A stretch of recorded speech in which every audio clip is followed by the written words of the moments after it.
Game Dev Journey. Oh hi!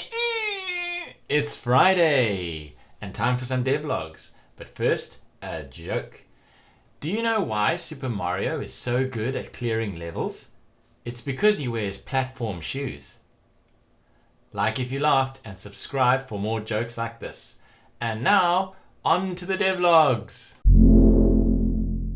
Nadabladam has burst onto the devlog scene with his first video, where he shows the process in making his favorite type of game. Yes, you guessed it, a Metroidvania. For his first YouTube video and his first devlog, the quality of both is astounding. I learnt a ton from watching him use spreadsheets to explain how mechanics in the game would work, and I enjoyed the fact that he always tried to do things the hard way. He has a great personality, and the video is really entertaining. So please go and watch and support him so that we can see more videos like this in the future.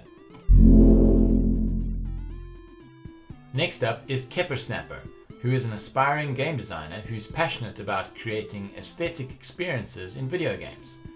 He's put up the first devlog for a platform game in which you have to run away from the light and move from shadow to shadow.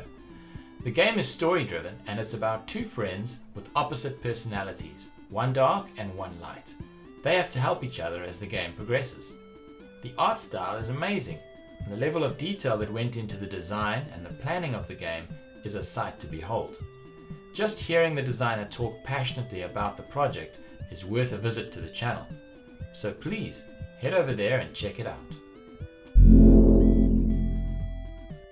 DevNugget is a young developer who I've been following on Twitter for a while now, and I've only recently been able to spend some time on his YouTube channel. The channel is full of interesting videos, particularly the game jam ones. But what I want to focus on today is the devlog for his first fully featured project called Sinister Twilight. It's a Metroidvania being made in the Godot engine, and you can learn more about it, including the other devs who were inspirational and useful resources for game development on DevNugget's channel. So please do pay him a visit. Hordbrun is unusual in that it's a tactical multiplayer fighting game with a focus on team play in harsh northern environments. The characters of the land of Hordbrun vaguely resemble the tribes and peoples of the far north fighting in difficult conditions. The game uses a unique combat system which consists of precise infliction of damage. Endurance is a resource in the game and it will need to be maintained because you're going to spend it on running, jumping and so on. Hand-to-hand combat with player throws is going to be implemented, and the environment itself is important because it's interactive and destructible. Learn more on Hordbrun's channel. The next channel is that of ScriptLine Studios, and I wanted to highlight it not necessarily because there is a great devlog on it, but because it shows just how much can be learnt and achieved at a young age with the help of the game dev community.